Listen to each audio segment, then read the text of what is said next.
Екінші тәжірибе динамикалық жұмыс кезінде қажу.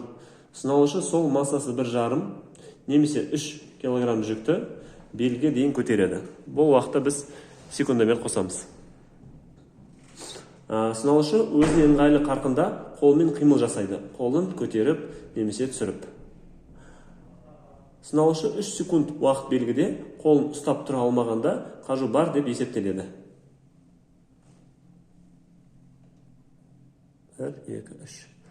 Ал енді екінші 5 рет қолын түсіріп көтереді сыналушы. Ондан кейін тағы да 3 секунд уақыт беріледі. 1, әні. 33 секундта біздер байқағандай 3 секунд ішінде қолын ұстап тұра алмады. Бұл қажу бар деген сөз. Енді зертханалық жұмыстың соңында берілген кестені толтырыңыздар.